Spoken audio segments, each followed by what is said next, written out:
Hey everybody, today we're going to be working on a 2016 Honda Civic, and we're going to be servicing the transmission, which is a CVT, and we're going to be replacing the fluid.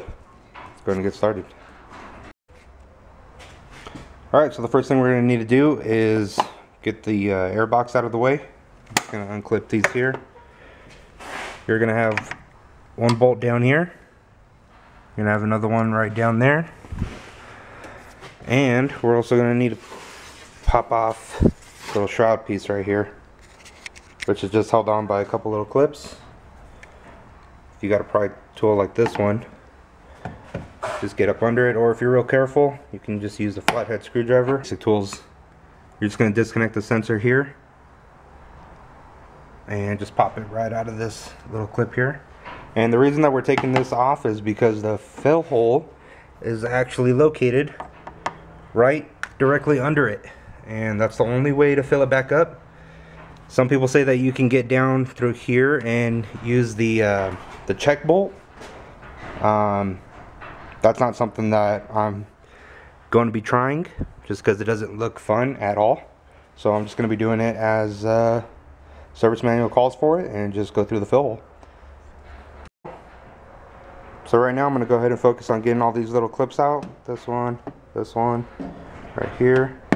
We're going to go ahead and pop this off, just so then we can get to the grommets that are right under here that are holding the air box on. And then we're going to go ahead and take out these bolts here. Alright, so once you get all the clips out of here, you're just going to pop up on this. Right here, right below these guys, they did seem to get stuck to the metal, but you just give it a little bit of push and it just pops right out. Alright, so the reason that we removed this cover here was for these two little guys here. They're going to be holding on this plastic piece that we're going to want to take off, since we're going to be removing the air box. So now we have access to those. Next thing I'm going to do is I'm going to come and see if I can get it in the camera here. Take this little clip off here, and we're just going to pop it out. Just push it right through. Just use some needle nose pliers and squeeze the tabs. And then right here on the sensor, you're just going to press down on it, and then it just slides right out. And then we're just going to set that to the side. Alright, once we get that set aside here, you just tuck it in there, just hold it aside. Just pop the clips out. Just going to lift the air box, just move it just over the battery here. Just find somewhere for it to grab onto, just to hold it out of the way, just like that. And now we're going to work on getting this box out. So these here are going to be a 10mm socket.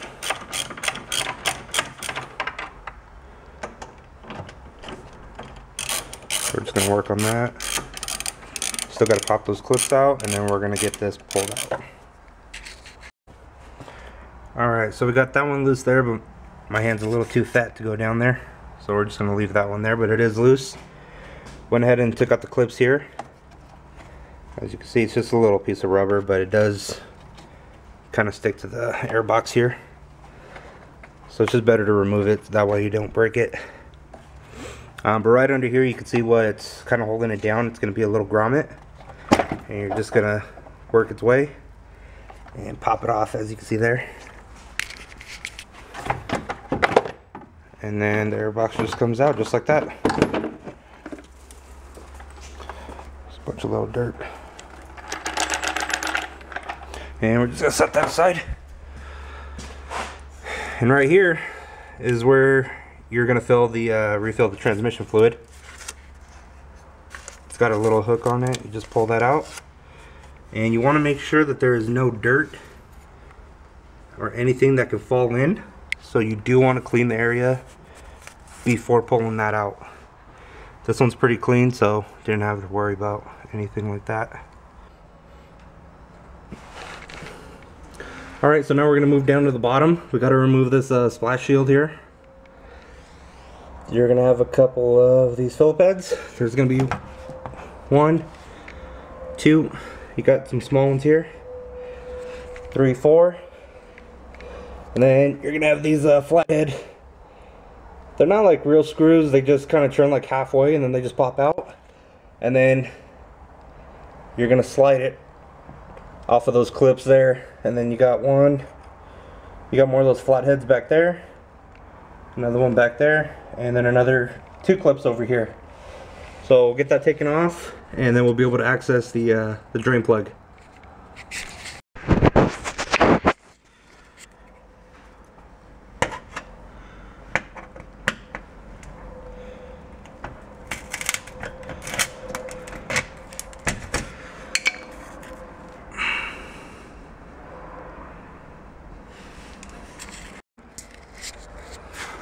Alright, so once you've taken out all the screws, you can just grab it anywhere. I'll just grab it from right here. You're just going to slide it back, and then it comes right down.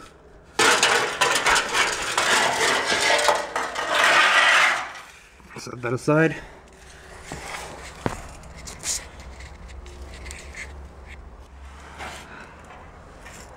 Alright guys, so the drain plug's going to be right there.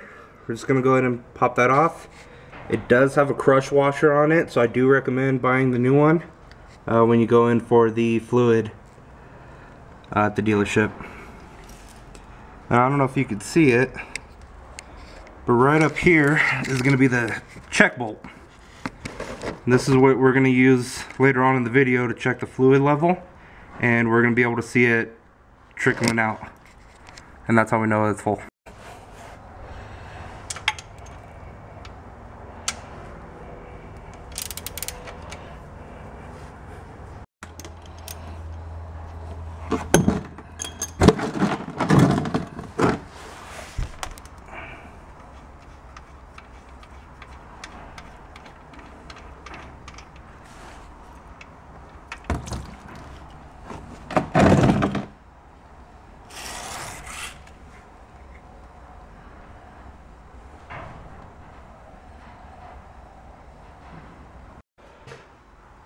Just a little helpful tip that I forgot to mention.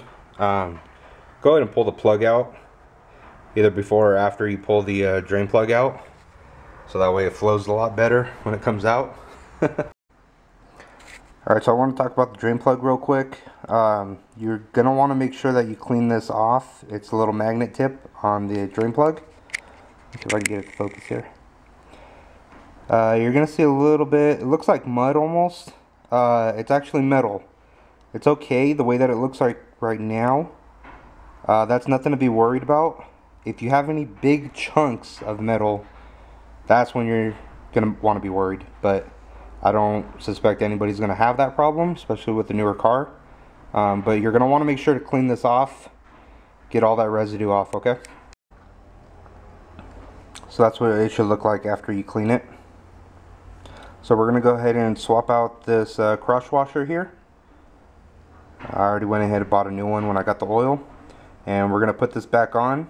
And then we're going to go ahead and put the cover back on. But before that, we are actually going to, while we still have the cover off, we're going to go ahead and get under there. And while we have the leverage, and we're going to break, I don't know if you guys can see that, this bolt loose right here, and that's going to be the check bolt that we're going to use once we lower the vehicle and we start filling it back up through the fill tube here. That's how we're going to know when it's filled up or not.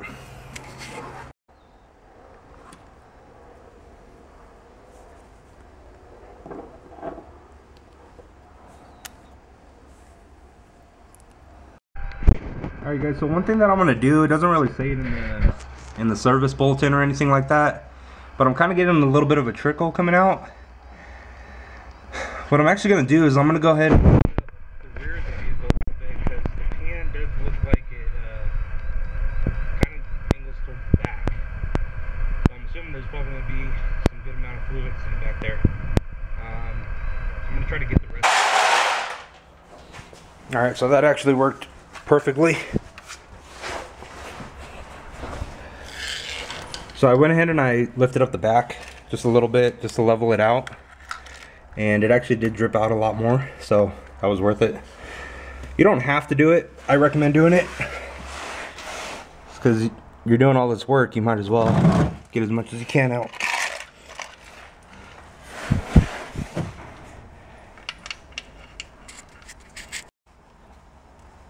Alright, so we're going to go ahead and reinstall that. I like to torque everything down to spec. The spec for the drain bolt calls for 36 foot-pounds. I'd recommend going to Harbor Freight and just picking up one of those cheap, you know, while they're on sale or something. It's worth it. It's worth it to do it right. Especially if you're going to be doing this kind of work on newer cars by yourself instead of taking it to a mechanic. You always want to do it right, so have the right tools. If you don't, and you don't have a Harbor Freight next to you, and don't have cheap tools, anything like that, access to, just go ahead and crank down on it, and just get it snug. You don't want to over tighten it. Alright, so now that we got the torque wrench on it, we got to torque the spec, we're going to go and tighten it up. Just over here the click. And there it is. So we got that.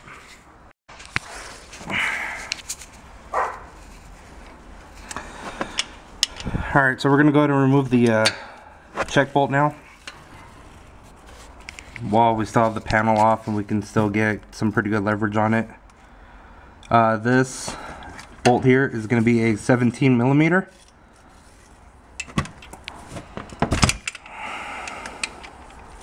And I'm just going to go ahead and crack that one loose so then we can access it from the top. I just wanted to do a quick pointer real quick. So earlier in the video I talked about having to remove the air box to be able to access the fill plug, and why we don't actually use the check bolt to fill the transmission back up.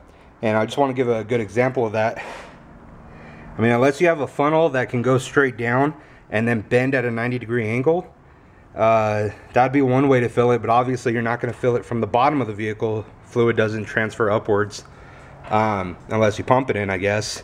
And then from up here, as you can see, my hand kind of barely fits, so getting a funnel down there and being able to get it to bend at a 90-degree angle is going to be a little difficult.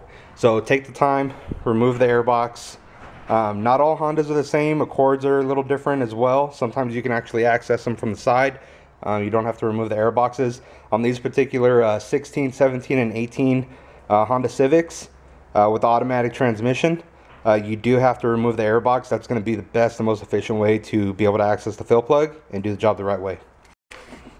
Alright guys, so we went ahead and got the fill plug out. We got the check bolt loose, just so then we can go ahead and access it from right up here. And we already got the skid plate back on. And now we're going to start the process of filling it back up. Alright, so what we're going to do at this point is we're going to go ahead and lower the vehicle. We're going to take it off the stands. And that's when we're going to start filling it back up.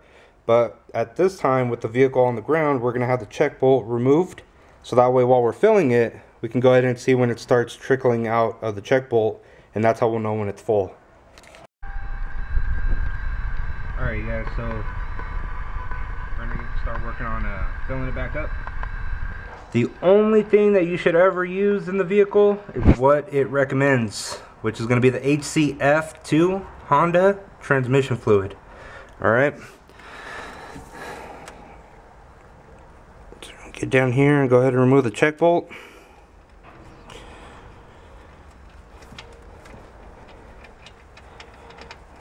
Alright, so we got that out. It's a big guy. And now we're going to start the process of filling it back up.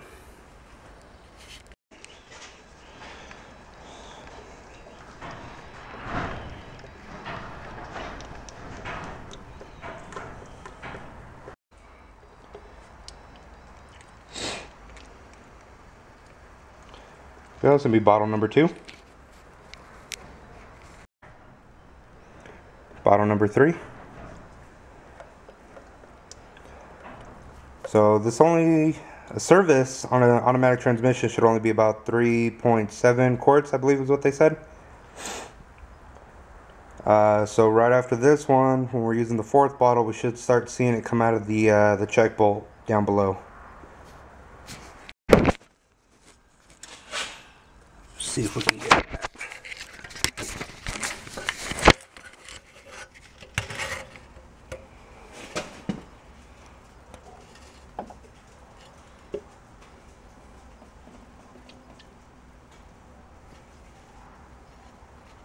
And there we go. So now it's coming out. I don't know if you can see that. And it's flowing out pretty heavily, so that was only about half. Alright, so we're going to go ahead and let that just drain out because I already lost control of it.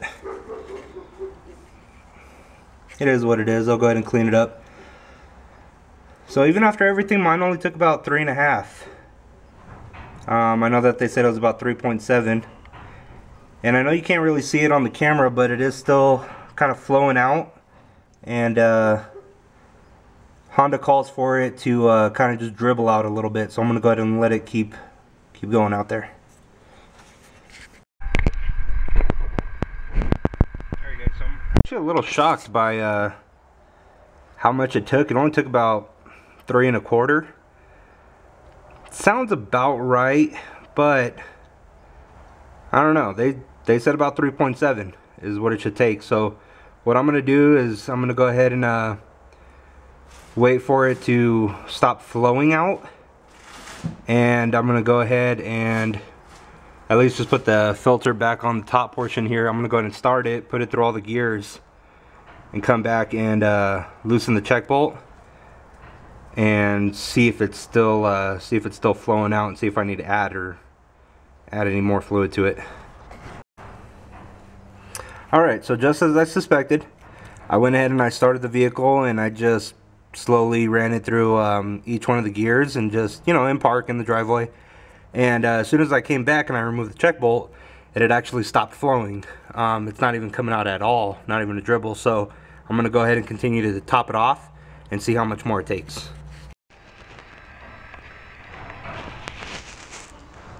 Yeah, so that sounds more like it. So I went ahead and I don't know if you guys can see right there, almost 4 quarts, so 4.7, 3.7, sorry. That's pretty close enough. Right now it continued to flow out a little bit, so I'm going to go ahead and wait till it starts just dripping, and then put the check bolt back in, and then we're going to go ahead and do the reinstallation process. Everything backwards. Just put the air box back in, put all your clips back in, and we're going to go for a test drive and see how it is. So we got the check bolt back in, we got the plug back in, we went ahead and cleaned everything up. Now we're going to work on putting the air box back in. And these two little guys down here, you're going to want to make sure that they do go back into position. So just be wary of that. And then your 2 screws are going to go back into position there. Don't forget to reconnect your sensor. Put back your air filter, K&N if you rock it. You're going to go ahead and put all your clips back in on the front panel, and that'll be it. You're all done.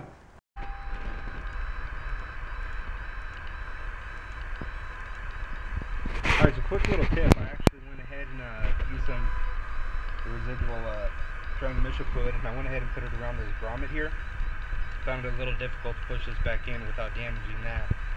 So I went ahead and lubricated it on top, and we're going to go ahead and slide it back on. Alright, so that one was actually a little more difficult than I thought. Even after lubing it up, I still had some trouble. I had to use a flathead screwdriver and kind of get at it at the edges here and carefully lift it back up into place.